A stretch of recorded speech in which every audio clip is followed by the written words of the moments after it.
অর্পিতা আমার বান্ধবী, তাতে অসুবিধা কি আছে? ও মা গো টুরুলা, আপনি মানে অর্পিতা মুখোপাধ্যায়ের মানে বান্ধবী হিসেবে স্বীকার করছেন মানে সদর্পে বলছেন? সেটা সদর্প বলছি, তাতে কি হলো? কি করবেন আপনি আমায়? না, আমি কিছু করার জন্য বলছি। যার বউ আছে তার যদি দুটো থাকতে পারে, আমার বউ নেই, আমার একটা বান্ধবী থাকতে পারবে না?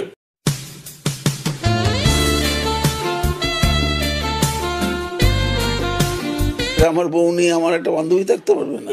বাহ, সত্যি খুবই বৈষম্যের কথা। কাকুর সাথে খুব অন্যায় হয়েছে বন্ধুগণ।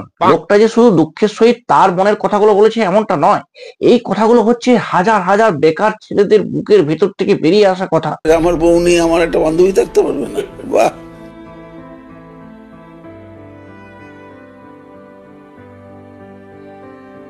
নমস্কার বন্ধুগণ, welcome to my channel, welcome to new video. তো বন্ধুগণ, আজকের ভিডিওতে আমি কথা বলতে চলেছি আমাদের পার্থ কাকুকে নিয়ে। কি মজার ব্যাপার না, চাকরি হারারা এখনো চাকরি পেল না, অথচ চাকরি চুরির অভিযোগে মেন অভিযুক্ত চোরেরা বেল পেয়ে গেল। তারা এবার মনে হচ্ছে 500 টাকার নোটগুলো বাজার থেকে খুব শীঘ্রই হারিয়ে যাবে।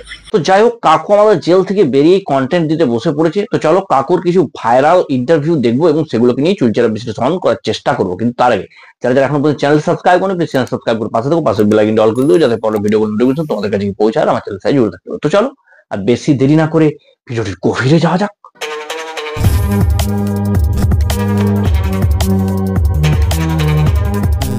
এদিকে কাকা আমাদের ফুল রোমান্টিক মুডে আছে, আর ওদিকে অর্পিতা দিদি কাকার নাম শুনলেই ফোন কেটে দিচ্ছে মিডিয়ার। মানে ভাবা যায়? বলেন কি? এই দেখো পোস্টার, পার্থ নাম শুনেই খেপলেন অর্পিতা।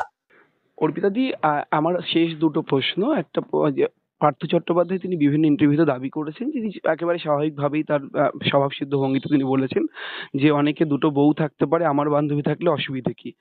আমি এই নিয়ে কোনো মন্তব্য করব না, প্লিজ। अगर हम करें तो करें क्या, बोले तो बोले क्या। 3 বছর কাগজ পড়িনি, টিভি দেখিনি, এই সবে টিভি দেখছি, কাগজ পড়ছি। শারীরিক মানসিক ভাবেও এখন সেই জায়গাটায় আসতে পারিনি, কর্মযজ্ঞে ফেরবার চেষ্টা করছি। আরে কাকা আমাদের কি মহান কাজ করে ফিরেছে, মানে ভাবা যায়? চিন্তা নেই, ইনিও কদিন পর জাতীয় বীরের তকমা পেলেও পেতে পারেন।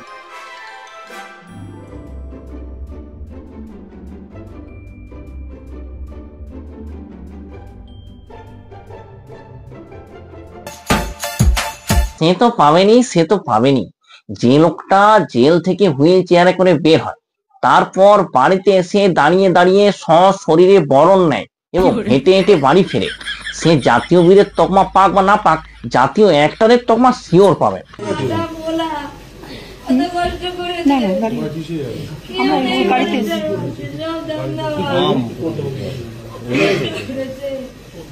আমাদের জাতীয় বীর শিক্ষার উন্নয়ন করতে গিয়ে বান্ধবকে নিয়ে কষ্টে জীবনযাপন করতে গিয়েছিল। ও পশ্চিমবঙ্গবাসী হিসাবে কেউ গর্ববোধ করুক বা না করুক, আমি গর্বিত। এই ভিডিওতে একজন কমেন্ট করেছেন। কি কমেন্ট করেছেন? কাঁদেন না, পুরো পশ্চিমবঙ্গের তৃণমূলের লোক আপনার সাথে ছিল, আছে, থাকবে। 2026-এ আপনি হবেন আমাদের মুখ্যমন্ত্রী। কিন্তু এখন এই জেলে গিয়ে শিখেছি যে যদি তীর না মারতে পারো তাহলে তুমি জেলই তোমার স্থান হবে। এই জন্যই জেলকে সংশোধনাগার বলা হয়। কাকা জেল থেকে বেরিয়েই একদম আগুন ঝরানো মোটিভেশনাল স্পিকার হয়ে গেছেন। আমি সবসময় তীর বিদ্ধ হয়েছে, অনেকটা ভীষ্মের মতন অবস্থা। দেখো কে কি বলছে আমার কিন্তু জানার দরকার নেই, ইনি খুব ভদ্রলোক। এই ভদ্রলোকের সাথে ভীষ্ম নয়, শুধুমাত্র দুজনের তুলনা চলে। একজন হচ্ছেন মহাভারতের যুধিষ্ঠির, আর দ্বিতীয় জন হচ্ছেন শ্রী শ্রী রামকৃষ্ণ পরমহংসদেব। যারা জেলে আমার বুদ্ধি টুদ্ধি দেয়, অনেক নেতারা তো আছে, মাওবাদী নেতা, কিসব নাম করা লোকরা আছে, কাজ করবার তো কিছু নেই না, এইটা নিয়ে হনুমান চালিসা এই পরে সময় কাটিয়েছি। কত বড় বড় মাওবাদীদের সঙ্গে আমার কথা হয়েছে। আবার কানাঘুষো এটাও শোনা যাচ্ছে নাকি ইনি যখন জেল থেকে বেরোচ্ছিলেন তখন কয়েদিরা ইনার ব্যবহারে এতটাই মুগ্ধ ছিলেন যে বেরোবার সময় এনাকে সংবর্ধনা জানিয়ে বলে, আবার আসবেন স্যার। বড় বড় মাওবাদীদের সঙ্গে আমার কথা হয়েছে, তাদের দেখেছি, তাদের জীবনযাত্রা, আমার কোনো কষ্ট হয়নি। বেশিরভাগ সময়ে তো অসুস্থ বলে কাটিয়ে দিলেন হসপিটালে, আপনারা জেলটা হলো কোথায় স্যার? আমি বাপের জন্মে এরকম কোন জেল খাটা আসামিকে দেখিনি যে আপনার মতন একই টাইপের ফিগার মেনটেন করে চলে এসেছে। তার মানে তোমরা একটা জিনিস ভেবে দেখেছো আমরা কোন রাজ্যে বাস করছি? এবার দেখো একজন শিক্ষামন্ত্রী তার জেল খাটার অভিজ্ঞতা কেমন ছিল সেটা আমাদেরকে শেয়ার করছেন, আর আমাদেরকে বসে বসে সেটাই শুনতে হচ্ছে। মানে ভাবা যায়। সুখাদ্য খাওয়ার জায়গা কি জেল?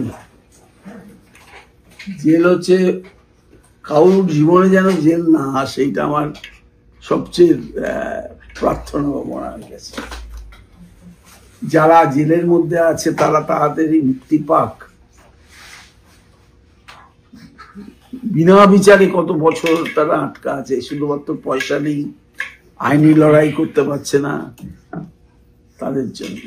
আপনি এক কাজ করুন, নেক্সট ভোটে যদি আপনি টিকিট পান, যদিও না পান পরের বারে নিশ্চয়ই পেয়ে যাবেন কোনো না কোনো পার্টিতে, চোরেদের মুক্তির জন্য আপনার একটা বৃহত্তর আন্দোলন করা উচিত। না মানে ওদের দুঃখের কথাটা চিন্তা করার জন্য তো একজন নেতার দরকার, বলুন? এটা তো স্বাভাবিক ব্যাপার না? আর আপনি যেহেতু ওদের দুঃখটা একদম কাছ থেকে দেখেছেন, আপনার মতো এটা ফিল কেউ করতে পারবে না, তাই আপনি ওদের কথা ভাবুন একবার। কালকে একটু বাড়ি ফিরলেন, কেমন অভিজ্ঞতা 3.5 বছর পর? ঘুমাতে পারি সারা রাত। আমার এই চোখও ঘুমিয়েছে। আমার ভাই বসেছিল অনেকক্ষণ ধরে, বাইরের মেয়ে বসেছিল, তাদের সঙ্গে গল্পটা যতটা ঠিক করেছি। আমি ওখানেও ঘুমাতে পারতাম না, এখানেও ঘুমাতে পারছি না। মেডিকেলের ভাষায় এটা বলে যে একদিন যদি ঠিক করে ঘুম না হয় তাহলে পরের দিন মাথা সোজা করা যায় না। আর আপনি 3.5 বছর না ঘুমিয়ে কাটিয়ে দিলেন, এটা তো মিরাকেল ব্যাপার। মানে কি বলবো, যাই হোক, পার্থ চট্টোপাধ্যায় জামিন পেয়েছেন, এটা একদম বড় খবর না, কারণ বেশ কিছুদিন ধরেই কানাঘুষোর শোনা যাচ্ছিল, এবার জামিন পেতে পেরেছেন।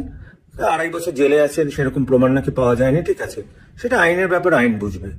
কিন্তু এই সময়ের বেশিরভাগ সময়টা কিন্তু উনি কাটিয়েছেন একটা বিশেষ হসপিটালের কেবিনে। উনি সত্যি অসুস্থ, ওনার মাল্টিপল প্রবলেম আছে, কিন্তু এটা বেশ কাকতালীয়, তাই না? যেদিন জামিন পেলেন সেদিনই উনি ছাড়ার মতো ফিট হয়ে গেলেন।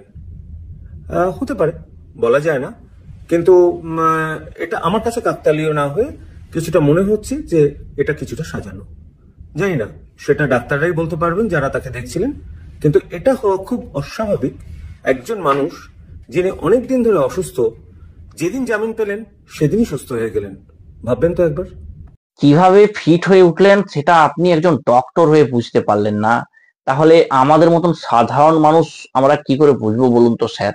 আসলে আমরা সবই বুঝি, কিন্তু আপনি যে ভয় বলতে পারছেন না, ওই সেম ভয়টা আমাদেরও। আসলে জেলে থাকার অভিজ্ঞতাটা যে কতটা খারাপ সেটা কাকুর মুখে শুনে ভালোই বুঝতে পারছি। আর দরকার নেই সঠিকভাবে সশরীরে যেয়ে সেই অভিজ্ঞতাটা নেওয়ার। মানে যাই হোক, আমরা তো না হয় সাধারণ মানুষ, আমরা ভয় পেতেই পারি। আমার অবাক লাগে এই সমস্ত সাংবাদিকদের সাংবাদিকতা দেখে। একটা গোটা প্রজন্ম রাস্তায় বসে এক যুগ কাটিয়ে দিল, স্কুলগুলো একের পর এক বন্ধ হয়ে যাচ্ছে, পরীক্ষা দেওয়ার নাম করে হাজার হাজার টাকার ফর্ম বিলি করে ভোটের বিরিয়ানির খরচ জোগানো হচ্ছে, আর আপনারা গিয়ে প্রেমের বাচন শুনছেন। না মানে টিআরপির জন্য নৈতিক মূল্যবোধটুকুও কি জেলোসিল দিয়ে গিলে ফেলেছেন? হ্যাঁ, একবারের জন্য বলতে পারলেন না চুরি কেন করলেন, অন্যের টাকা নিয়ে ফুর্তি কেন করলেন? তো বন্ধুগণ, এই ছিল আজকের ভিডিও। তোমাদের কেমন লাগলো অবশ্যই কমেন্টে জানিও। যারা যারা এখনো চ্যানেল সাবস্ক্রাইব করেন প্লিজ চ্যানেল সাবস্ক্রাইব করে পাশে থেকে পাশে বেল আইকনটি অল করে দিও, যাতে পরের ভিডিওগুলো নোটিফিকেশন তোমাদের কাছে পৌঁছায়। আমার চ্যানেল সাবস্ক্রাইব করতে পারো। ভিডিওটি তুমি যদি আমার ফেসবুক পেজ থেকে দেখেছো অবশ্যই ফেসবুক পেজে ফলো করো। ধন্যবাদ, দেখা হচ্ছে পরে অন্য কোনো ভিডিওতে, ততক্ষণ বাই।